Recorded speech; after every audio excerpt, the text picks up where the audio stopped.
Hi everybody, welcome once again to Transform Church Online. I can't wait to get into the message and hear what our speaker has for us today. Before we do, please do us a favour by sharing this broadcast on your social media platform so we can reach others with these life-transforming messages. This is as simple as clicking the thumbs up icon on Facebook, and if you're joining us on YouTube, please do the same, and also don't forget to hit the subscribe button. We would love to see you in person. Visit us at 88 Agar Drive, Truganina. That's in the western suburbs of Melbourne. Now, as we get into the message, feel free to engage with us and share your thoughts on the message, or just say hi and let us know where you're watching from. Let's jump right into it now and join our speaker for today, Pastor Gregory J. Williams, as he brings us the message.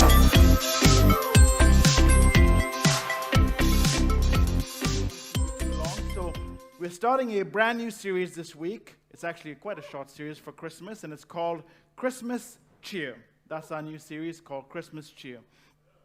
And, you know, Christmas cheer is all about having a great time at Christmas. What's your favorite Christmas memory? Do you have one? Yes, go tell me what it is. Family, awesome. Anyone else have a favorite Christmas memory? Jollof rice. That's a very traditional Christmas memory. Anyone else have any Christmas memories? I remember when I was a kid, you know, getting up to open presents. That's a great Christmas memory. That's exciting for Christmas, you know, having a tree with all its wonderful lights and sparkly things. And my gosh, the food. Come on. No one mentioned the food. The food is the best. And sometimes when families get together, as we said, everyone brings a plate, or everyone brings a dish, and then there's so much food, like you feel like the stuffed turkey after you just ate. So you're like ready to be carved up. And sometimes you can just sit on the couch and unbutton your shirt or whatever and just relax, right? Yeah. So today, we want to talk about the season, the reason for the season. And the title for the message today is called The Light of the World. The light of the world. You know, one of my favorite memories in living in Canada, those you don't know, is actually from Canada. At Christmas time, of course, is snow, right? It's not hot. I'm still getting used to the hot Christmas. My mind has not connected that Christmas is hot. It's always been cold. So I'm still trying to catch up in my mind. And I remember, you know, going to church even on Christmas Day, and especially, you know, evening service, and you come home and the tree is all lit up and the snow, it looks really beautiful. It looks like a postcard. And that's my favorite memory of Christmas, you know, white snow and lights and things, and trees lit up and houses lit up, and just the dusting of snow or snow on the ground is beautiful. You know, unfortunately in Australia we don't have snow in Melbourne. If you want snow, you can go driving up to Mount Bulla, I guess, have some snow time. But after a while, someone was telling me yesterday, they said, you know what, I want to see snow, and, you know, it's going to be looking beautiful. And I said, if you've lived in snow for a while, you want to just get rid of it, you know. It looks good at Christmas, but after that, let's just get this done with. So we're actually privileged in Melbourne because we don't have to deal with shoveling snow all the time. And let me tell you, it's a pain, all right? But the lights are wonderful. You know, we still have the houses decorated in lights. Is your street decorated? Houses on your street have lots of lights.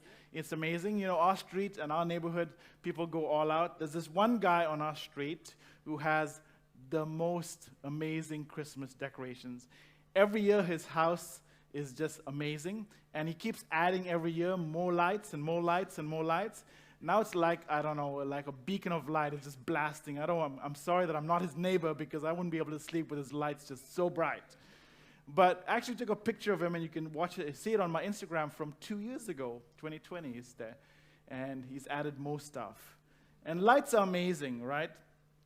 Today a lot of people put lights out, and they don't understand the significance of why people started putting out lights, right? The reason they started, and early Christ followers, they put up candles. Obviously, they didn't have electronic lights. They lit candles because it was to signify and point that light to Jesus, because Jesus is actually the light of the world. And that's what he says, you know. So today I want to talk to you about the light of the world that outshines every other light. The light of the world is Jesus Christ. And so it's important for us, especially as Christ followers, to understand why we do what we do. Sometimes in just the traditions of the day and just doing things, we forget the significance of the season. And sometimes it's so focused on other things, and we forget about the true essence of why we stop, why we pause, why we celebrate, why we sing at this season. And that is because of Jesus.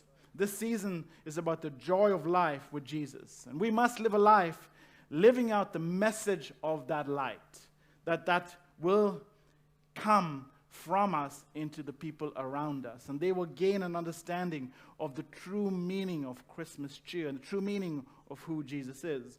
Christmas is a celebration of the light. God has called us, in essence, to also be light to the people around us. And through our living and through our experience of bringing Christmas cheer, we can let the world on fire, or light the world on fire, through who Jesus is in us. Jesus says this himself in John. John, one of his followers and disciples, write this, quoting the words of Jesus. And he says this, Jesus speaking of himself, he says, "I am the light of the world. Whoever follows me will never walk in darkness, but will have the light of life." That light, that is the great light, that is Jesus, distributes his light into the lives of people that follow him. And our light begins to radiate just as much because of that great light that shines in us. You see, Jesus' light, his light dispels fear and despair. It brings hope and encouragement. And through all around us, we are able to carry this encouragement because we have been encouraged by who Jesus is in our life. All the gospel writers, Matthew, Mark, Luke, and John, they put together a documentation of the ministry and the life of Jesus. And they did that because they were so enthralled and fascinated and became true followers of who Jesus was. And they wanted to spread the good news and tell everyone about this amazing light that had come into the world.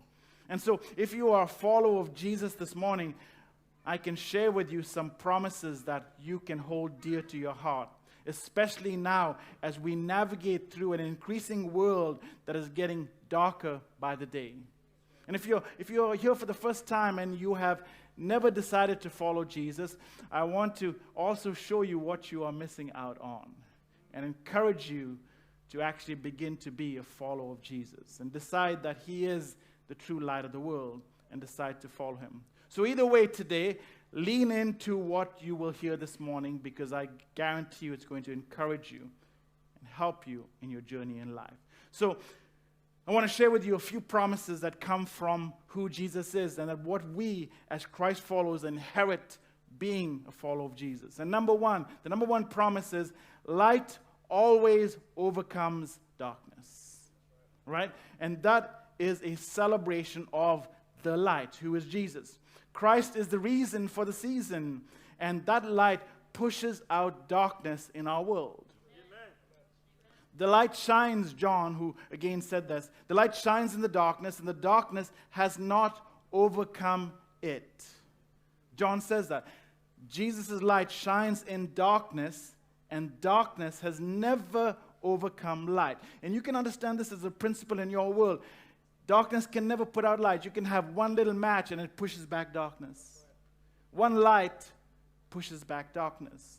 And we who follow Jesus have Christ in our life. And we have the truest light of all, the light that cannot be extinguished ever, forever, can be put out. And that light that Jesus brings can never, ever be set aside. We are not immune as Christ followers from troubles and trials, but God's promises that in spite of all of this that we go through, in spite of the darkness we have to face, that we will never be overcome by darkness. God's light will always shine through. And this actually comforts us. Whatever you are facing today, maybe you have issues at work, maybe you're going through some problems in your home, maybe your heart is distressed from worry, or your concerns of all the situations that are happening in your world are weighing you down. And you feel like these problems are going to overwhelm you, take over, actually push you down into a place you don't want to be. But if you're a follower of Jesus, remember you have Christ on your side. So ask yourself a question this morning. What are you struggling with? What has you down? What discourages you? I want you to name your problem and then tell your problem this promise. God's light shines in the darkness, and the darkness has never overcome it. So, depression, tell depression. If you have depression, the light has come. If you have sickness, you tell it, the light has come. If you have worry, tell it, the light has come. If you have stress, you say, the light has come. If you have all kind of problems, you say, the light has come. Issues, you can't overcome me because the light of God shines in me, and darkness has never overcome the light. So it might feel like I'm going through these trials, but the light has come. And that light is Jesus. The light of God which comes with His presence. The joy that comes with knowing who Jesus is. When you have Jesus, you have the light of the world. Think about who you are following. And tell yourself, if I'm following Jesus, I do not walk in darkness. I walk in the light. And because I walk in the light, we become distributors of God's light. You know, you look at these lights that are flashing right here. Those bulbs have no power in itself to do anything. They shine because of the power that comes from another source. And so like us, like those lights, we are like that. The power that shines through us comes from the real source, the real true light, which is Jesus. And so we don't walk in darkness, we walk in light. Jesus dwells in us, and we become the lights of the world, and we should sparkle, and we should shine, and we should be attractive because of who lives in us. God made us to be lights so we can share who He is. Number 2 promise. Light gives direction. When there's light, darkness is gone. We have a clear way to see where we are going. The psalmist, who begins to just sort of extrapolate this idea, brings this thought. He says, God's word and God's message is like a lamp unto our feet and a light unto our path. It actually helps us see where we are going. In dark times, we're able to step on solid ground because we have the light of God that shines us and gives us direction.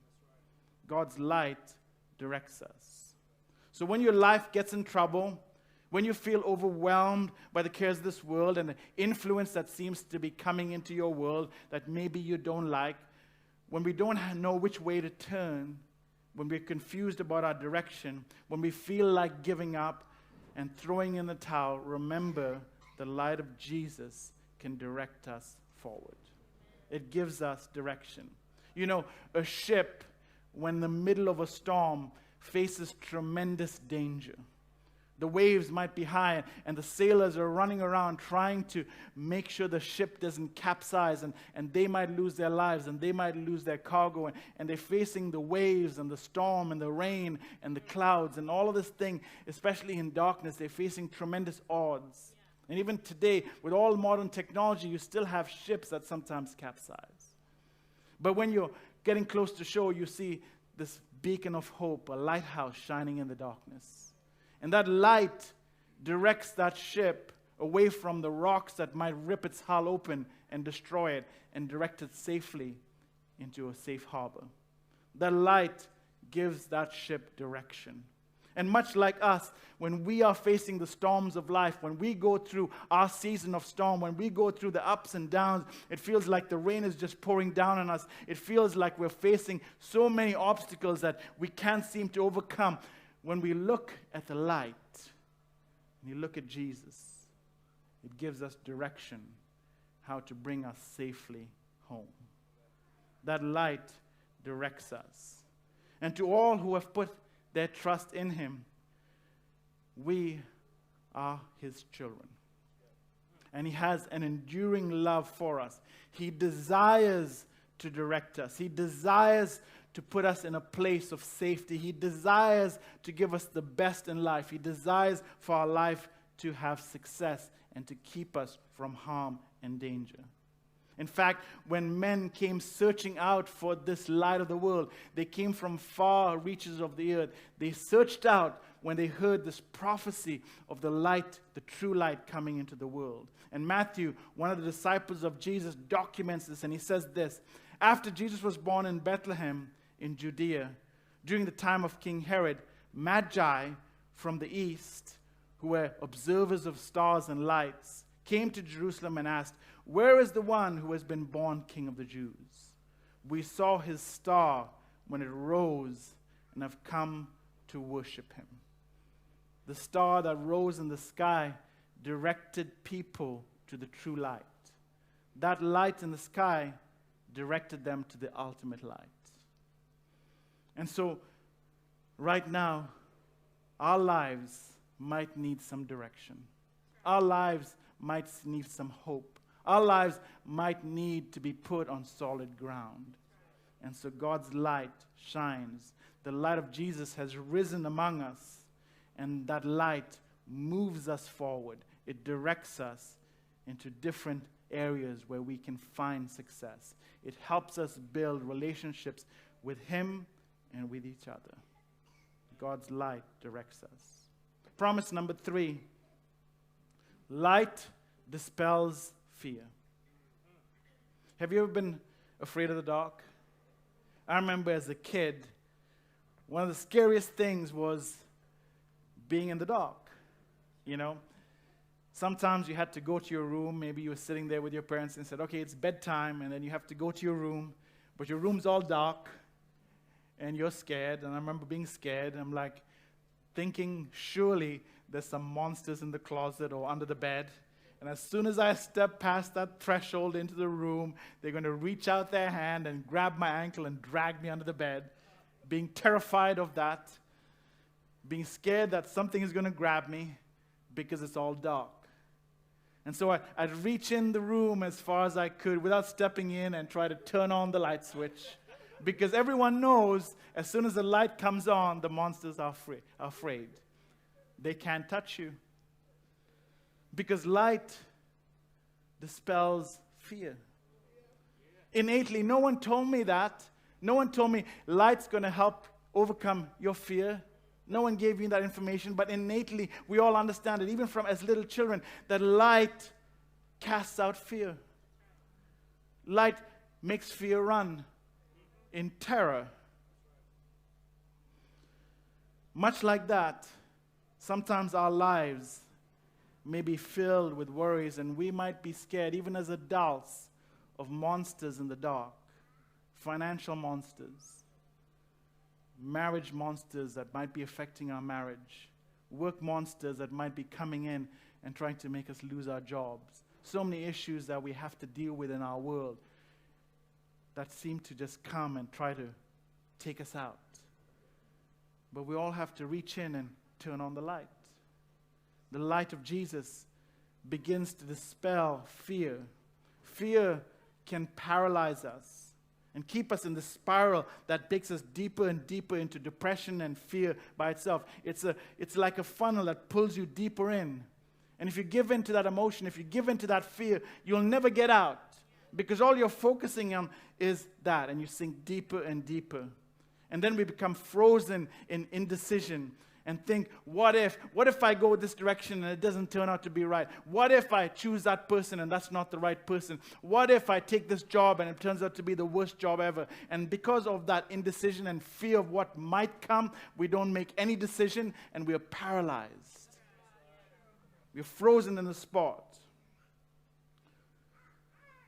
And so one of the qualities of light is that it pushes back fear.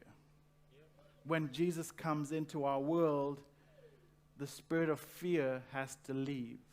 In fact, the scriptures tell us God did not give us a spirit of fear, but of power, but of love, and a sound mind, a clear mind, a mind that brings clarity in dark times. We can think clearly, even though darkness might be all around us, and problems might feel like we have to overwhelm us, we can still have the clarity of thought because light shines in different situations. So when we feel ourselves in dark places, when we can't reach the places we desire to, we can always reach up and invite the light, the true light of the world, into our world that then casts away all fear. You look at the scenario that the authors of the scriptures, when they wrote this, when they wrote and documented who Jesus was, they fleshed out this idea of Jesus being the light of the world, and they brought it through their writing in so many different ways to express who Jesus is through his manifestation of being a light of the world. And right early on, just as he was about to enter this world, there was a bunch of people living out in the wilderness, and they were the very epitome of who he was, who he would become, who he was designed to be. They were shepherds in a field. And these shepherds, they weren't the high class of society. In fact, they were not any job to aspire to. They were the lowest form of job because no one wanted to be a shepherd living out in the wilderness with sheep. You'd smell like the sheep. You'd probably look like a sheep. And you weren't really invited in anyway because your job was to be out there in the wilderness with the sheep. But God's love is for everyone. Even those that might be not well accepted in society, might not be welcomed in a society because they might not look the way we look and might not feel the way we look or might not smell the way we look. But God's love and light reaches to the lowest point. And so Luke writes this. He says, "And there were shepherds living out in the fields nearby, keeping watch over their flocks at night. An angel of the Lord appeared to them, and the glory, the light, the glory of the Lord shone around them. In the middle of that darkness, there was this great light that shone around them. And they were terrified. But the angel said, 'Do not be afraid.'" Some of us need to hear that today. Do not be afraid, because the glory of the Lord will shine. He says, "I bring you good news that will cause great joy for all people." I bring you good news. And that good news I want to tell you about today is that true light, Jesus. That is the good news. That is the good news for whatever you're going through in your life. Whatever situation, whatever problem, whatever you are facing, that is the good news. That the light and the glory of the Lord is shining among you. And that light dispels fear. These men were in a dark field, and then this brilliant light appeared. But they were comforted by a God of love. The invitation was extended to become part of the family. This light didn't appear to kings and palaces, but this light appeared to lowly shepherds in a dark field. And the invitation was, "Come and witness the true light." So often, we feel like we're being ostracized and left aside. But I want to let you know that the light is not a light that just chooses privilege. This light does not have disparity in it. It shines on everyone that chooses to step in. Number 4, light is comforting. Another promise from Jesus is that he will, in fact, comfort us.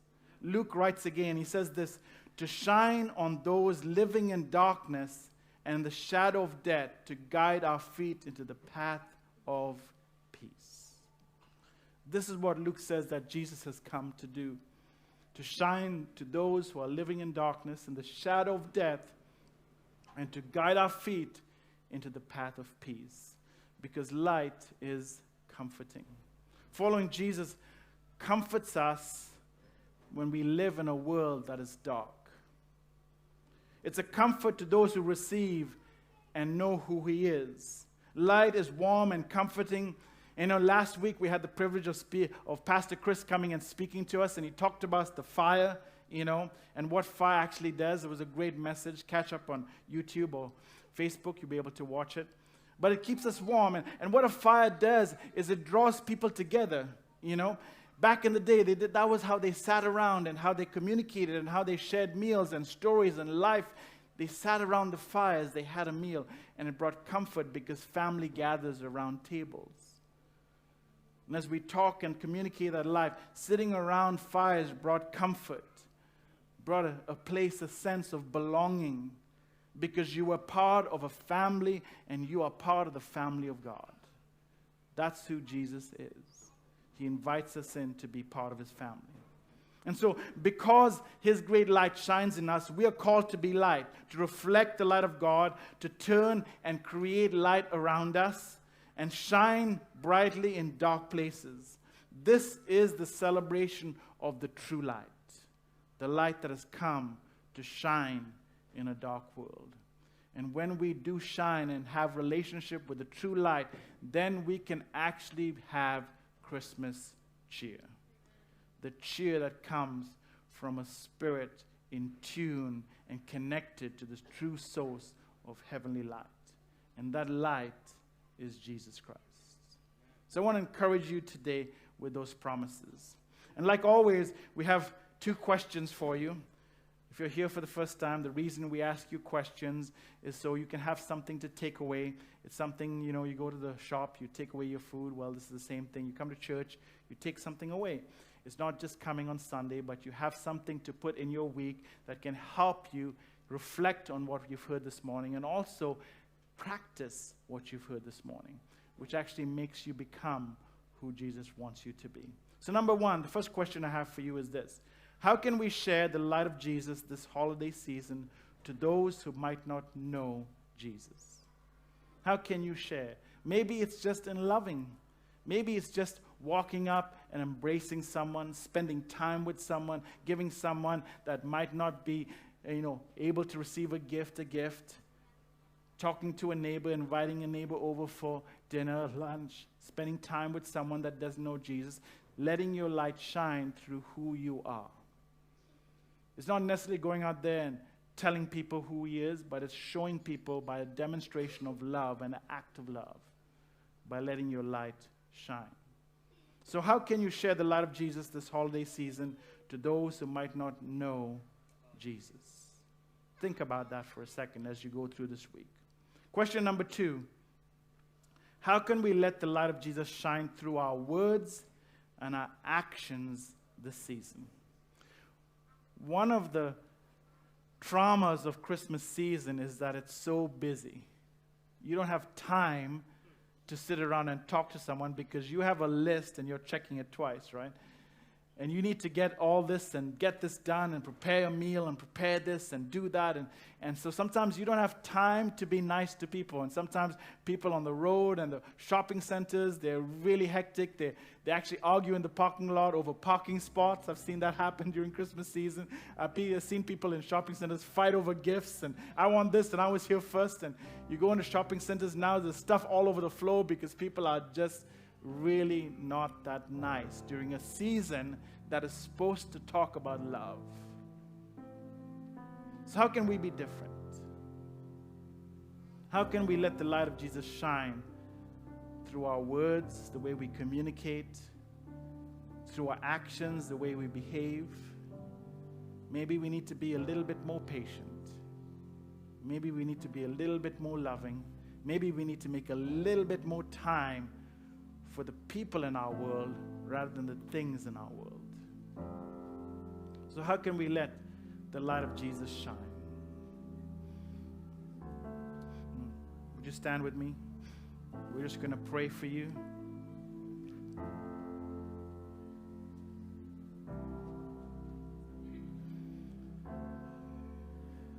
So if you are with us for the first time, I encourage you to embrace these promises by embracing who Jesus is.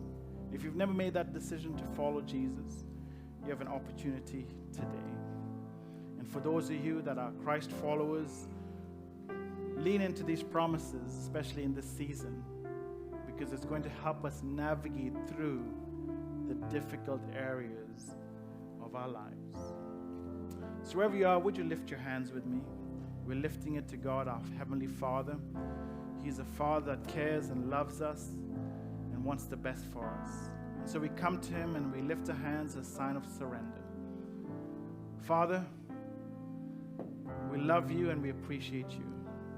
We acknowledge you as the author and the giver of life and light. And we invite you into our hearts, into the season, into our world, into all that's going on in this time in our lives. Sometimes our focus is in so many different places.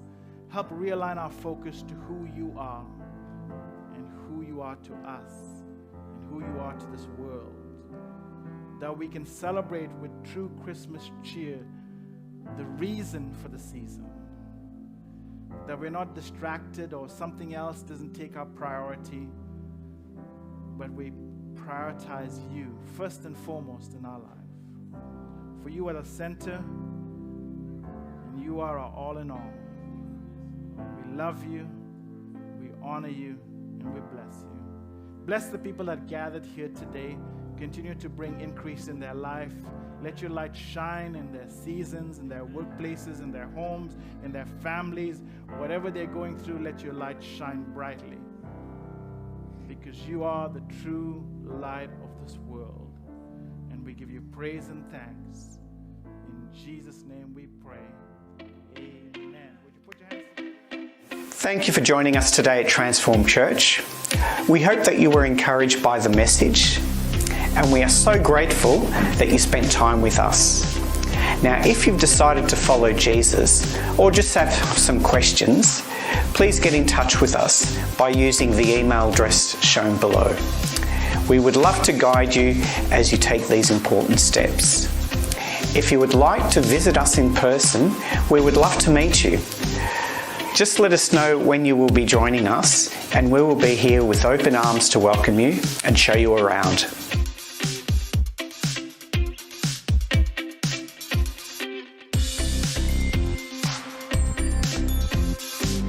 If you would like to support Transform Church, please type the link shown below into your web browser and it will provide you with all your giving options. It's been awesome having you with us, and we hope to see you again soon. Don't forget to apply what you have learned today and come back and let us know how this has helped you. Bye for now. We hope you have an amazing week. See you next time.